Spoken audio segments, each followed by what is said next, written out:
அனைவருக்கும் வணக்கம்.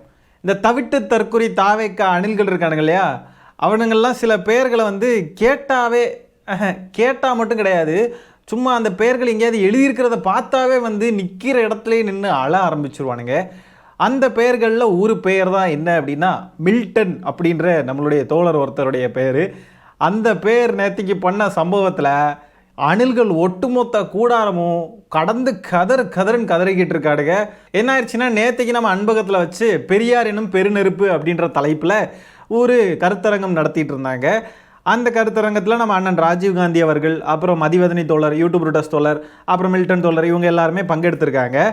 அந்த இடத்துல நம்ம மில்டன் தோழர் பேசினதை கேட்டுக்கிட்டு அணில்களால் பொறுத்துக்கவே முடியல. ஸ்பேஸ் போட்டு அழுன்னு அழுதுகிட்டு இருக்கானுங்க. பயங்கரமான சம்பவங்கள்லாம் நடந்திருக்கு. முதல்ல இந்த அணில்கள்லாம் இந்த அளவுக்கு பொங்கி வழிகிறதுக்கான காரணம் என்ன அப்படின்றத பார்க்கணும் இல்லையா? ஸோ மில்டன் தோழர் என்ன பேசினார் அப்படின்றத ஒரு சின்ன தொகுப்பாக பார்ப்போம். இப்போ கால்நடைகளோடு வரக்கூடிய அந்த கூட்டம் நம்மளையும் ஒரு கால்நடையா பாவிச்சுக்கிட்டு இருக்குன்றப்ப அது இன்னும் எந்தெந்த வனவிலங்குகளை நோக்கி அது நகலும் அப்படிங்கறதெல்லாம் நம்ம பொறுத்திருந்து பார்த்துலாம் அடிக்க முடியாது. வரும்போதே ஓங்கி அடிச்சிடணும். ஒண்ணு இந்த பக்கம் நில்லு அல்லது அந்த பக்கம் நில்லு. அவங்க அண்ணன் லாங்குவேஜ் அதுதான். இல்லாட்டி நடுவுல அடிபட்டு சாவ. நடுவுல வண்டி ஓட்டிட்டு வர்றதே நாங்க தான். உன் மேல ஏத்துறதுக்கு தான் வர்றோம். பொலிட்டிக்கலா சொல்றேன், ஏத்துறதுக்கு தான் வர்றோம். தப்பி பொழைக்கிறதுக்கு உனக்கு துப்பு இருந்தா நில்லு, இல்லையா பனையூர்ல வழக்கம் போல படுத்துக்கிட்டு. இன்னைக்கு பார்த்து கிரிச்சுன்னு கத்திக்கிட்டு இருக்க அணில் குஞ்சுகள்லாம் எஸ்.ஏ. சந்திரசேகர் அப்பாவுடைய வீடியோவை எடுத்து போட்டு பார்க்கணும். இந்த 7G ரெயின்போ காலனில அப்பாக்காரர் இப்படி அடிப்பார்ல, அது மாதிரி நீலாம் அடிச்சுக்கிட்டு அழுகணும். எஸ்.ஏ. சந்திரசேகர் வளர்த்து விட்டதே திராவிட இயக்கங்கள் தான். உனக்கும் இங்க மேடையில் இருக்கக்கூடிய யாராவது ஒருவருக்கும் 1 மணி நேரம் மேடையில் டிபேட் போட்டு பெரியாரை பத்தி பேசுவோம், அம்பேத்கரை பத்தி பேசுவோம்னு டிபேட் வைப்போம். கீழே இருக்கிறவங்களையும் சேர்த்து ரைட்டு வைப்போம். பங்காளி நீ மட்டும் ஜெயிச்சுட்ட. இது சினிமா கிடையாது. பின்னாடி கையை கட்டிக்கிட்டு இப்படின்னு உடனே அப்படியே எலும்பு முறிவு மருத்துவர் வேலை எல்லாம் நீ பார்க்க முடியாது. இங்க பாலத்துல இருந்து ரயில்வே ஸ்டேஷனுக்கு தாண்டது, இந்த குரங்கு வேலை, இந்த குருவி வேலையெல்லாம் இங்க பார்க்க முடியாது. ஒரே மேடை, லைவ் கேமரா போடுவோம். நீ விசுவாசமா நினைக்கக்கூடிய உன்னுடைய சேனல்ஸ், பத்திரிகையாளர்கள் எல்லாரையும் கூப்பிட்டு வா. அவங்க முன்னாடியே டிபேட் நடத்துவோம். போராடி நீ ஜெயிச்சிரு. போராடலாம் வேணாம். 4 டிபேட்டுக்கு நறுக்குன்னு கேட்கிற கேள்விகளுக்கு பதில் சொல்லிரு. நீ எங்களை ஆளுவதற்கு தகுதி இருக்குன்றத கூட நாங்க நினைக்கலாம். எங்களோடு அரசியல் பேசுவதற்கே தகுதி இல்ல. இத்தனை நாட்களா அரசியல் பேசாத ஒரு தற்குறி திடீர்னு நெய்வேலியில ரெய்டு வந்ததுக்கு பிறகு பேசுதுன்னா வாட என்னன்றத கண்டுபிடிப்போமா மாட்டோமா? இது என்ன பீகாரா? இது என்ன உத்தரப்பிரதேசமா? தமிழ்நாடு மாப்ள உன்னைய மாதிரி நூத்துக்கணக்கான அப்பன் தாத்தனெல்லாம் பார்த்துட்டு வந்து நின்னுகிட்டு இருக்கோம். தமிழ்நாட்டில் இருக்கக்கூடிய ஒரு பெரும் கூட்டத்தை ஏமாற்றுவதற்கு எம்ஜிஆரை வச்சு எப்படி அண்ணா அப்படிங்கிற பேர்ல நம்ம ட்ராப் பண்ணி உள்ள இறக்கணுமோ, அதே போல ஒரு படி எக்ஸ்ட்ரா, ஒரு கரண்டி பெரியார், ஒரு கரண்டி அம்பேத்கர், தேவையான அளவு அஞ்சலை அம்மாள், தேவையான அளவு காமராஜர், சிறிதளவு வேலுநாச்சியார், இப்படி எல்லாம் சேர்த்து போட்டு நம்ம சமைச்சோம்னா விஜய் என்கிற அருமருந்தை நம்ம படைச்சிடலாம்னு நினைக்கிறான். அதை எட்டி உதைக்கிற உதையில நம்ம ஏரியாவில் சுத்தி இருக்கிற நாய் கூட அதை சாப்பிடக்கூடாது. சவால் விடுறேன். ஒரே ஒரு மேடை போட்டு சனாதனம்னா என்னன்னு பேசிவிடு. நீ பேசு. சனாதனத்தை ஒழிப்பதெல்லாம் வேணாம். சனாதனம் நம்மளை எப்படியெல்லாம் கடந்த காலங்களில் அடிமைப்படுத்தி இருந்ததுன்னு பேசுறேன். உனக்கு தெம்பு இருந்தா, தில்லு இருந்தா, திராணி இருந்தா செய்யி. அனைவரும் சமம் அப்படின்னு சொன்ன அடுத்த செகண்டே யாரும் கோச்சுக்குருவாங்களோன்னு பகவத்கீதையை கையில வாங்கின தற்குறி. உனக்கு இங்க இருக்கக்கூடிய சமூக சூழலையே புரிந்து கொள்ள முடியாது. ஸோ இந்த பேச்சு பார்த்தீங்கன்னா அணில்களை பயங்கரமா மனசு வேதனை அடைய வச்சு அழ வச்சிருச்சுங்க. இந்த பேச்சை கேட்டதுல இருந்து அணில்களுக்கு தூக்கமே இல்லை. நேற்றுக்கு நைட்டு ஃபுல்லாக தூங்கவே இல்லைங்க. காலையில் பல்லு கூட வளர்க்குனானுங்களான்னு தெரியல. ஸ்பேஸ் போட்டு உட்கார்ந்து அழுன்னு அழுதுருக்கானுங்க. அதில் ஒரு சின்ன சாம்பிளை இப்போ நீங்கள் பாருங்க. இன்னும் ஸ்ட்ராங்கா வேணும். வாயில இருந்து வர வார்த்தை இன்னும் ரொம்ப ஹார்ஷா வந்ததுனால அந்த வார்த்தை கேட்ச் பண்ணி நீங்க சொன்ன மாதிரி உடனே மென்ஷன் பண்ணவும் இல்ல நினைக்கிறேன். எனக்கு தெரிஞ்சு கடைசியா நம்ம மென்ஷன் பண்ண கூட சொல்லிட்டு போயிடும். சும்மா பொதுவா சொன்னது கூட சொல்லுவான். இல்ல மாறி காக்கா கழுகுன்னு சொன்னதுக்கு இந்த ஃபேண்டம் எப்படி ரியாக்ட் பண்ணுச்சுன்னு எல்லாருக்கும் தெரியும். 3 நாள் சாவடிட்டாங்க. கிரிமினல் டெஃபமேஷன் பத்தி எங்களுக்கு யாருக்காவது தெரிஞ்சா சொல்லுங்க. அதுல இன்சல்ட்டிங்கும் இருக்கு. கரெக்டா? இன்சல்ட்டிங்குமே ஒரு இது இருக்கு, ஒரு டேர்ம் இருக்கு அதுல. ஓகேவா? அதுக்கு இன்சல்ட்டிங் இன் பேட் வேர்ட்ஸ் கேக்குது. இல்ல அப்படி கிடையாது. பப்ளிக் சர்வெண்ட், நீ பப்ளிக் சர்வெண்ட் இன்சல்ட்டிங் பண்ணாலே இருக்கு. நான் அதை மறந்துட்டேன். நான் வேணா உனக்கு ஞாபகப்படுத்தி வேணா நான் போடுறேன். பப்ளிக் சர்வெண்ட் இன்சல்ட்டிங் பண்றதுனா கவர்மெண்ட் ஆபீஸ் சர்வெண்ட்ஸா?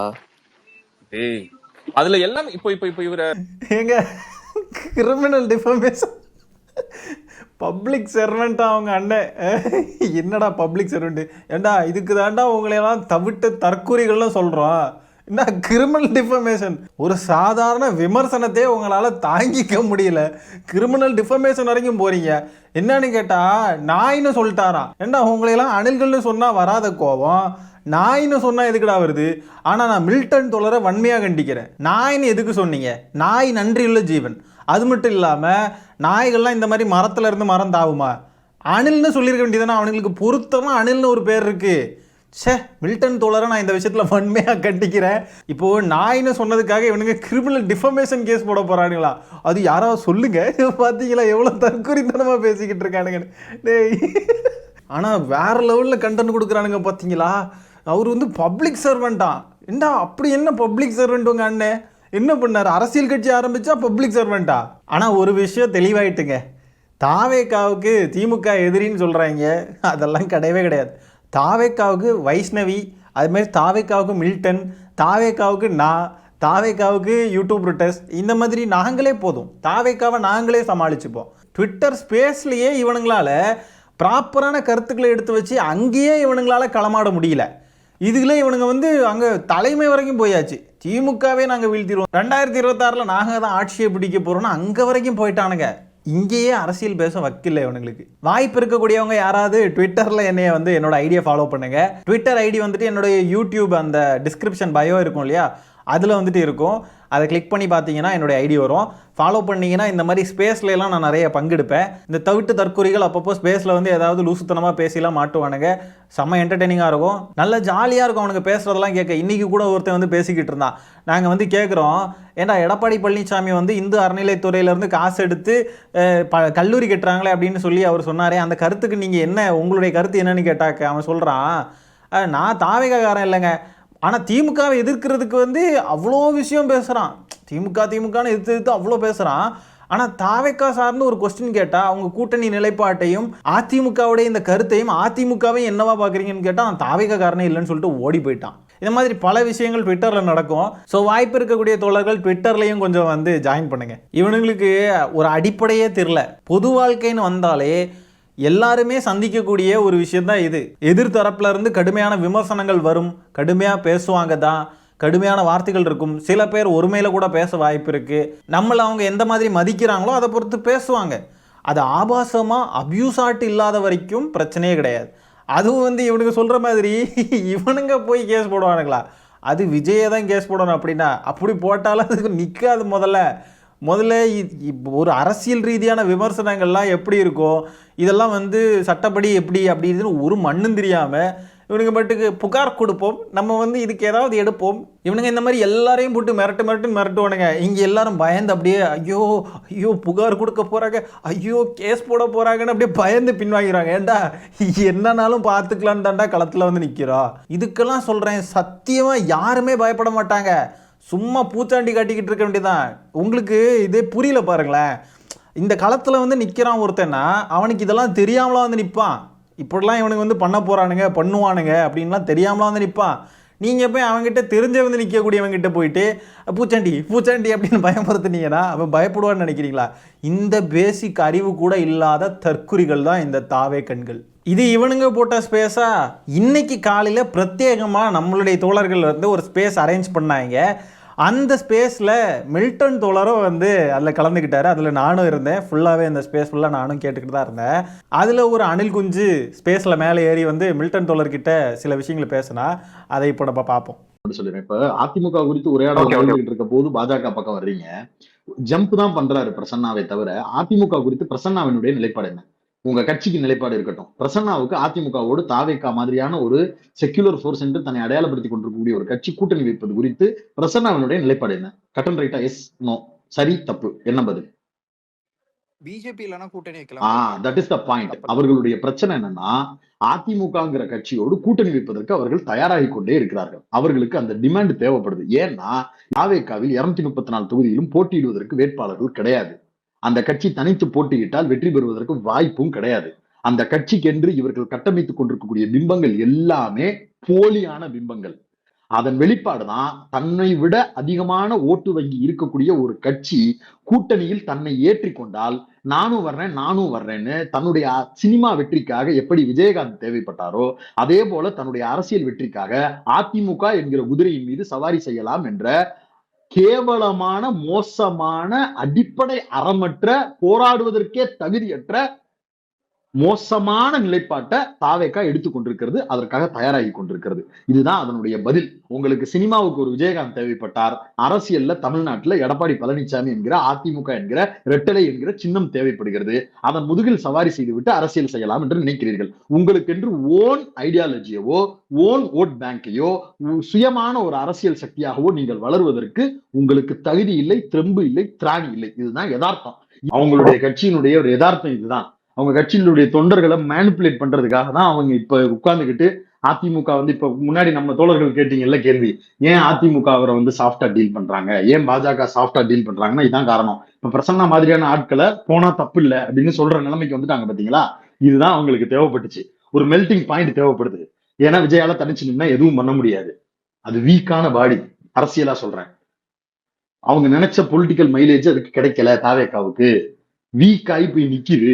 அதனால அதிமுகவோட தஞ்சம் ஊத்திரலாமான்ற பிளான் நடக்கும் பாருங்க. நேத்திக்கே ராஜ்மோகன் அவர்கள் சொன்னார் தெரியுமா, பாஜக கூட கூட்டணி வச்சிருக்க யார் கூடயும் நாங்கள் வந்து சேர மாட்டோம். அதில் கூட அதிமுகன்ற பேரை வந்து சொல்லலை பாருங்களேன். அதிமுக கூட சேர மாட்டோம், பாஜக கூட கூட்டணி இருக்கிறதுனாலன்னு. அவ்வளோ கோழைத்தனமான நபர்கள் தான் இந்த தாவேக்காரங்க. தாவேக்கா கட்சிக்காரங்களே ஒத்துக்கிறானுங்க, நாங்கள் தனியாக என்ன ஜெயிக்க மாட்டோம்னு அவனுங்களுக்கே தெரியுது. ஸோ மில்டன் தோழர் இதில் சொன்ன மாதிரி நல்லா நோட் பண்ணி பார்த்தீங்கன்னா அந்த மெல்டிங் பாயிண்ட் தான் அவங்களுக்கு தேவைப்படுது. அது வந்து இப்போ இங்கே நடந்துக்கிட்டு இருக்கு பாருங்க. ஏன்னா டக்குன்னு அங்கே போயிட்டாங்கன்னு வைங்களேன், இப்போ கூட்டணிக்குள்ளே போயிட்டாங்கன்னா எல்லாமே வந்து எதிர்ப்பு வாக்குகளாக மாறிடும். என்னங்க இது பிஜேபி இருக்க கூட்டணியில் தாவேக்கா போயிட்டாங்க அப்படின்னு சொல்லி ஒரு எதிர்ப்பு வாக்காக அது எல்லாமே மாறிடும். அதனால் அந்த டைம் விடுவாங்க. அந்த டைம் நல்லா விட்டு பொறுமையாக இவனுங்களுடைய மண்டையெல்லாம் நல்லா கழுவி அப்படியே அந்த கூட்டணியில் பாஜக இருந்தாலும் அது பெரிய பிரச்சனை இல்லை, நமக்கு திமுக எதிர்ப்பு தான் காமன், அதில் நம்ம வந்து ஒன்றா இருக்கணும் அப்படின்னு சொல்லி அந்த ஒரு மண்டையை கழுவுற ப்ராசஸ் தான் இந்த டைம் எடுக்கிறதுக்கான காரணம். ஸோ எண்ட் ஆஃப் த டே இந்த முட்டா பயலுக்கு அணில்களை என்ன ஆவானுங்கன்னா, பாஜக இருந்தாலும் பிரச்சனை, ஏற்கனவே சங்கி பயலுக்கு போடுற போஸ்டெல்லாம் எடுத்து ஷேர் பண்ணி ஃபயர் விட்டுக்கிட்டு இருக்காடுங்க. பெரியாரை எவனா திட்டிகிட்டு இருக்கான் அப்படின்னு சொன்னால் போய் அவதூறு பரப்புறான்னு சொன்னால் அங்கே போய் அதுக்கு ஃபயர் விட்டுக்கிட்டு இருக்கானுங்க. இவனுங்கள்லாம் வந்து இதில் மண்டையை கழுவி இவனுங்கள்லாம் மாறுறதுக்கு எவ்வளோ நாள் ஆயிரும்? கொள்கை இருக்கிறவன் வந்து என்ன ஆனாலும் ஸ்ட்ராங்காக நிற்பான். நம்ம வந்து பிஜேபி அப்படின்னு சொன்னாலே ஆர்எஸ்எஸ் சனாதனம் அந்த சைடு அப்படியே அந்த வலதுசாரி சித்தாந்தங்கள் அப்படின்னு சொன்னாவே நமக்கு வந்து சுத்தமாகவே ஆகாது. நம்ம டக்குன்னு எதிர்த்து கேட்டுருவோம். அது எவன் பேசுனாலுமே கேட்டுருவோன்னு வைங்களேன். இவனுங்களுக்கு வந்து எந்த கொள்கையுமே கிடையாது. அப்படி இருக்கிறப்ப இவனுங்களெல்லாம் ஈஸியாக மண்டையை கழுவிடலாம். ஒரு சாதாரணமாக எடப்பாடி பழனிசாமி அன்னைக்கு பேசுகிறப்போ இந்த அறநிலையத்துறையிலேருந்து காசு எடுத்து கல்லூரி கட்டுறாங்கன்னு சொன்னதுக்கு எதிர்வினை சுத்தமாகவே இல்லை. அவர் என்ன பேசினார்? அதுதான் பிஜேபியோடைய கருத்து, அது ஆர்எஸ்எஸ் உடைய கருத்து. அதை வந்து எடப்பாடி பழனிசாமி பேசிக்கிட்டு இருக்காரு. ஒரு திராவிட கட்சியை சேர்ந்த ஒருத்தர், திராவிடன்னு பேரை வச்சுக்கிட்டு இருக்காங்க, அவங்க வந்து இப்படி பேசிக்கிட்டு இருக்காரு. எந்த விதமான எதிர்வினையும் இல்லை. அப்போ இதுலேயே இவனுங்க வந்து இந்த மாதிரி மெல்ட் ஆகிட்டு இருக்கானுங்க, கொஞ்சம் கொஞ்சமாக வந்து அதுக்கு அடாப்ட் ஆகிட்டு இருக்கானுங்க அப்படின்னு சொன்னாக்க இன்னும் கொஞ்ச நாளிலே பார்த்தீங்கன்னா பிஜேபி என்ன பேசணும்னு அதை ஆதரிக்கிற லெவலுக்கே போயிடுவானுங்க. அதை ஆதரிச்சுக்கிட்டு என்ன சொல்லுவானுங்கன்னா, இது வந்து திமுக எதிர்ப்பு, இது நல்லா இருக்கு இல்லையா, திமுக எதிர்க்கிறது இது சரியாக இருக்கு இல்லையா, அப்போ நாங்கள் ஆதரிப்போன்னு அப்படியே சேர்ந்துருவானுங்க. கூட்டமாக சேர்ந்து அப்படியே போயிடுவானுங்க பிஜேபி கூட.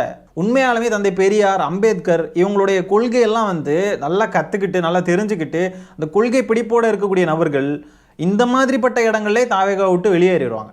இதுக்குள்ளே இருந்துக்கிட்டு இருப்பானுங்க தெரியுமா, நம்ம இருந்துக்கிட்டே இருக்கணும், அண்ணனுக்கு வந்து அதிமுக கூட்டணி முக்கியம் அதனால தான் எதுவும் பேசாமல் இருக்காரு, அண்ணனுக்கு அதிமுக மேலே அந்த சாஃப்ட் கார்னர் இருக்குது அது சரிதான் அப்படின்னு இருப்பானுங்க தெரியுமா. இவனுங்க ஃப்யூச்சரில் அப்படியே பியூர் சங்கிகள்லாம் தாவேகா கூடயே சேர்ந்து போயிடுவானுங்க. அப்படியே நாம் தமிழர் கட்சிக்காரனுங்க கூட அவனுங்க கிட்ட போய் கூட்டணி பற்றியெல்லாம் கேட்டிங்கன்னு வைங்களேன், அவனுங்க அதிமுக ஒரு ஊழல் கட்சிங்க, திமுக அது ரெண்டு திராவிட கட்சியிலே ஆகாதுங்க அப்படின்ட்டு அவனுங்க அட்லீஸ்ட் அப்படியே அது பேசுவானுங்க. அவனுங்க வந்து அந்த கூட்டணி நிலைப்பாடு, ஏன்னா அவனுங்க மண்டையிலேயே நம்ம தான் பெரிய புடுங்கிகள் அப்படின்னு சொல்லி அவனுங்க மண்டையில ஏறிட்டு இல்லையா. சைமன் செபாஸ்டியன் அவங்க கட்சி பேச்சாளர்கள்லாம் மேடையில் ஏறி நாங்கள் தனிச்சு நின்று பிடிங்கிருவோம் அப்படின்லாம் அவனுக்கு பேசி அவனுக்கு மண்டையில் அது ஊறி போயிடுச்சு. நம்ம கட்சிக்காரங்க எங்கே இருந்தாலும் அப்படியே மக்கள்லாம் வந்து அப்படியே ஓட்டு போட்டு நம்ம ஜெயிச்சிரும் அப்படின்னா அவனுங்க மண்டைக்குள்ள அதை ஊறி போன விஷயம். அதனால அவனுங்க என்னன்னா அட்லீஸ்ட் அப்படியாவது பேசுவானுங்கன்னு வைங்களேன். ஆனால் இவனுங்க அப்படி கூட பேச மாட்டேங்கிறானுங்க, நாங்கள் தனியாக அனுப்போம் அப்படின்னு அவங்களால சொல்லவும் முடியல. பாதி அணில்கள் சொல்கிறானுங்கன்னு வச்சுக்கோங்க, ஆனால் கொஞ்சம் அணில்கள் இந்த மாதிரி இருக்கானுங்க, அது எங்களால் தனியாக நிற்க முடியாது, அதிமுக வந்தால் நல்லாயிருக்கும், அதிமுக பிஜேபி கூட்டணி இல்லாமல் இருந்தால் நல்லா இருக்கும்னு இந்த மாதிரி ஒரு இடத்துக்கு நகர்ந்துருக்கானுங்க. இந்த அணில்களுடைய ஹிப்போக்ரஸியை பாருங்கள். இப்போ நம்மளுடைய மில்டன் தோழர் இந்த மாதிரி பேசிட்டார் அப்படின்றதுக்காக அணில்கள்லாம் இது வன்மத்தில் பேசுகிறாங்க, இது தாவேக்கா மேலே இருக்கக்கூடிய வன்மம் அப்படின்லாம் பேசுகிறானுங்க. ஆனால் இதே ராஜ்மோகன் பேசினார் இல்லையா, கிறுக்குத்தனமாக பேசிக்கிட்டு இருந்தார். திமுகவுக்கும் அதிமுக என்ன டிஃப்ரென்ஸ்னு கேட்டால் திமுகவுக்கும் பாஜகவுக்கும் எந்த டிஃப்ரென்ஸும் இல்லை, அந்த டிஃப்ரென்ஸ் இல்லாதது தான் திமுகவுக்கும் அதிமுகவுக்கும் இருக்கக்கூடிய டிஃப்ரென்ஸ் அப்படின்னு சொன்ன ஒரு நபர் அதை வந்து ஃபயர் விட்டு அதை சம்பவம் பண்ணிட்டாரு அப்படின்லாம் போட்டுக்கிட்டு இருந்தானுங்க.